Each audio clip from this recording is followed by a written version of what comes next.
जय हिंद दोस्तों। आज हम नाउन के बारे में कुछ ऐसी बातें सीखेंगे जो बहुत से बच्चों को नहीं पता होता है। और वो क्या है, नाउन का काम क्या होता है।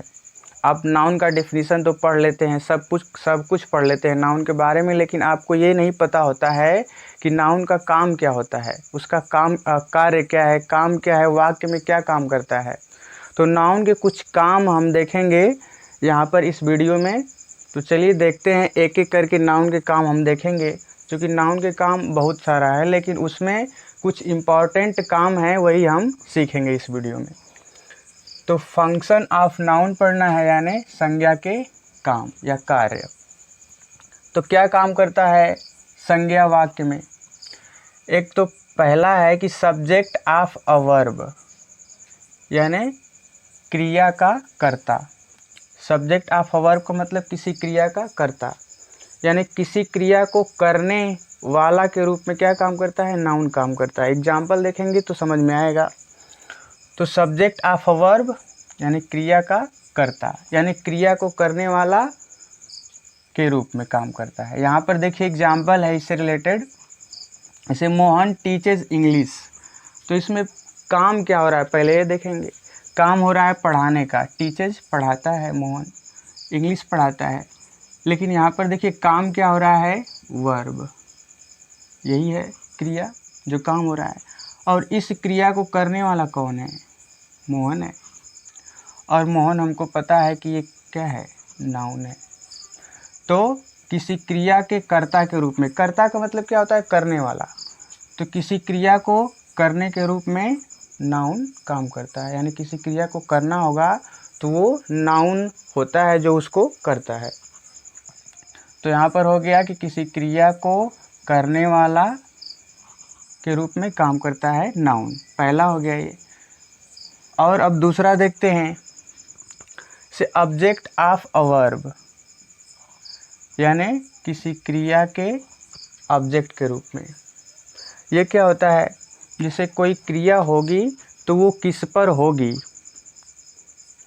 तो जिस पर होगी वो उस क्रिया का क्या कहलाएगा, ऑब्जेक्ट कहलाता है। अब यहाँ पर देखिए इसमें काम क्या हो रहा है, पसंद करने का ना। ही लाइक्स मोहन, मोहन को पसंद करता है। तो यहाँ पर देखिए क्रिया हो गई,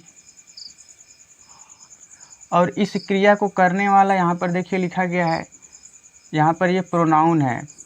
क्योंकि जो क्रिया को करने वाला होता है वो नाउन भी हो सकता है, प्रोनाउन भी हो सकता है। तो अभी हम नाउन सीख रहे हैं तो नाउन पर फोकस करेंगे। तो यहाँ पर तो हो गया है करने वाला, लेकिन हम देखिए जो पसंद करने का काम हो रहा है किसके ऊपर हो रहा है, ये पसंद किसको किया जा रहा है, मोहन को। तो ये क्या हो गया, इस क्रिया का ऑब्जेक्ट हो जाएगा। और यहाँ पर देखिए मोहन क्या है, नाउन है। तो वाक्य में जो नाउन होता है वो किसी क्रिया का सब्जेक्ट हो सकता है या क्रिया का ऑब्जेक्ट हो सकता है। और काम है उसके, और देखते हैं, जैसे ऑब्जेक्ट ऑफ अ प्रीपोजिशन, यानी संबंध कारक जो शब्द होता है उसके कर्म के रूप में। क्रिया का कर्म का रूप तो हमने देख लिया, लेकिन संबंध कारक जो प्रीपोजिशन होता है उसके ऑब्जेक्ट के रूप में भी काम करता है। इसको कैसे कहेंगे, से कोई नाउन है, उस नाउन से पहले अगर कोई प्रीपोजिशन शब्द आया है तो यहाँ पर देखिए पहले देखते हैं, ही जंप्ड, कूद गया, इनटू द वेल, कहाँ कूद गया, कुएं में। देखिए ये क्रिया हो रही है कूदने का, और इसमें नाउन खोजेंगे तो ये क्या है, नाउन है। वेल कुआं नाम है ना। और इस नाउन से पहले क्या लिखा गया है, प्रीपोजिशन लिखा गया है, इनटू। तो ये जो इनटू लगा है इस नाउन से पहले, तो इस इनटू का ऑब्जेक्ट कहलाएगा द वेल। यानी प्रीपोजिशन के बाद जो नाउन लिखा रहेगा वो इस प्रीपोजिशन का ऑब्जेक्ट कहलाएगा, न कि इस क्रिया का। क्रिया का अगर ऑब्जेक्ट लिखा रहेगा तो डायरेक्ट लिखा रहेगा। देखिए यहाँ पर था क्रिया का ऑब्जेक्ट, यहाँ पर प्रीपोजिशन के बाद ये सब लिखा गया, इसीलिए प्रीपोजिशन का ऑब्जेक्ट है। और एग्जाम्पल देख लेते हैं इसका, जैसे दूसरा क्या हो सकता है, जैसे the student students of my class are very intelligent.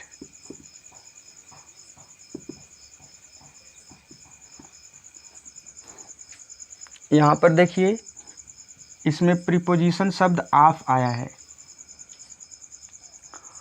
और इस ऑफ के बाद देखिए क्या लिखा गया है, माई क्लास। तो आपको पता है कि क्लास एक नाउन है, वो भी कलेक्टिव नाउन है। तो नाउन तो है, तो ये हो जाएगा माई क्लास, मेरी कक्षा।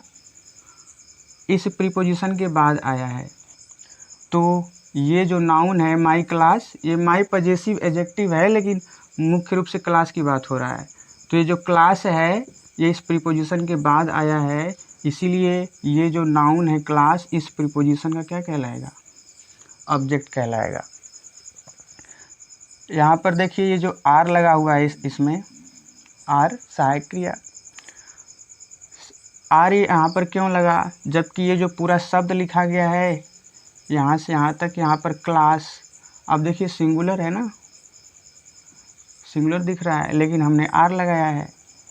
आर क्यों लगाया है, क्योंकि हम देख रहे हैं कि ये जो क्लास है ना, ये इस प्रीपोजिशन का ऑब्जेक्ट है और ऑब्जेक्ट के हिसाब से कोई भी वर्ब नहीं लगती है। तो इसके हिसाब से ये जो वर्ब आर नहीं लगा है, लगा किसके हिसाब से है, स्टूडेंट के हिसाब से। तो इसमें जो स्टूडेंट है ये इस क्रिया का सब्जेक्ट हो जाएगा मुख्य रूप से, लेकिन ये जो माई क्लास लिखा गया है ये हो जाएगा इस प्रीपोजिशन का ऑब्जेक्ट।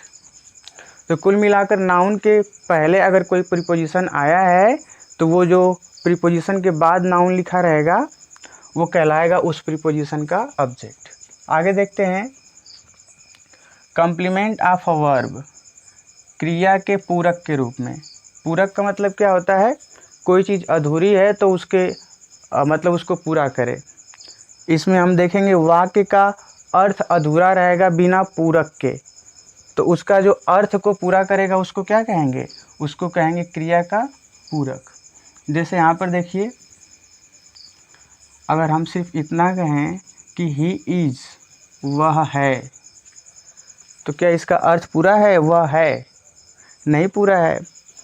यहाँ पर कुछ ज़रूरत हमको पड़ रहा है कि कुछ यहाँ पर लिखें, और वो क्या लिखेंगे, कोई नाउन लिखेंगे। तो मान लीजिए क्या है, वह एक टीचर है। तो ये जो टीचर था, इस जो अधूरा सेंस निकल रहा था, मीनिंग निकल रहा था, उसको पूरा किया। तो जब पूरा किया इसलिए क्या कहलाएगा, पूरक कहलाएगा। तो ये जो नाउन लिखा गया है टीचर, इस वर्ब के बाद ये इसका पूरक होगा। पूरक कैसे पहचानेंगे, जो बी वर्ब होती है, इज, एम, आर, वाज, वर, अगर इनके डायरेक्ट बाद अगर कोई नाउन आ जाए तो वो पूरक कहलाता है इस क्रिया का। ऐसे पहचानेंगे। और एग्जाम्पल लिख दे रहे हैं, जैसे देखिए हो सकता है सी लिख दे रहे हैं, सी इज या सी वाज, वह थी, क्या थी, ENGINER, वह एक इंजीनियर थी, यानी पहले इंजीनियरिंग का काम करती थी, अब नहीं करती है। तो यहाँ पर देखिए, यहाँ पर ये बी वर्ब आया है, was, is, am, are, was, were, ये बी वर्ब इसको बोला जाता है। इसके डायरेक्ट बाद क्या आ गया, नाउन है, इंजीनियर नाउन है। तो ये इंजीनियर इस वर्ब का क्या कहलाएगा, कॉम्प्लीमेंट कहलाएगा, पूरक कहलाता है। आगे देखिए, वोकेटिव केस, 5वां नंबर है। वोकेटिव केस का मतलब संबोधन कारक। संबोधन का मतलब क्या होता है, किसी को नाम लेकर पुकारना। वही तो होता है ना, किसी को बुलाते हैं कि मोहन, सुरेश, इधर आओ, बैठो, खेलो, कुछ भी नाम लेकर पुकारा जाता है। तो जब नाम लेकर आप पुकारेंगे तो वही शब्द क्या कहलाने लगेगा, संबोधन के मतलब नाउन का जो रूप होगा वो संबोधन कारक कहलाएगा।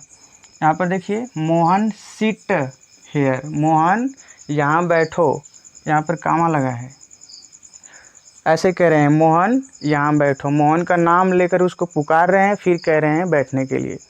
जैसे और कहेंगे, किसी का नाम ले लेंगे, सुरेश या रमेश, कुछ भी, और कहेंगे बाहर जाओ, तो इसी तरह हो जाएगा। लिख सकते हैं, जैसे मान लीजिए सुरेश लिखते हैं,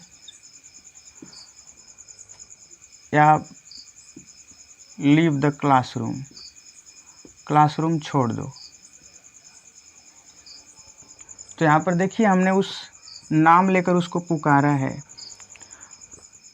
और ये तो उसके बारे में कहा जा रहा है। नाम लिया गया, यहाँ पर सुरेश नाम लिया गया है, तो ये सुरेश क्या कहलाएगा? संबोधन कारक के रूप में कहलाएगा। नाउन का ये जो इस्तेमाल हुआ है संबोधन कारक के रूप में इस्तेमाल हुआ है, कहा जाएगा। तो सुरेश या यहाँ पर मोहन है, तो मोहन के बाद ऐसे कामा लगा कर लिखेंगे, या कुछ और इधर सेंटेंस आएगा, तो ये जो शब्द मोहन है या सुरेश है या कुछ भी और हो सकता है, नाउन के रूप में अगर आए तो संबोधन का केस के रूप में कहलाएगा, संबोधन कारक के रूप में कहलाएगा। एक है लास्ट पजेसिंग नाउन।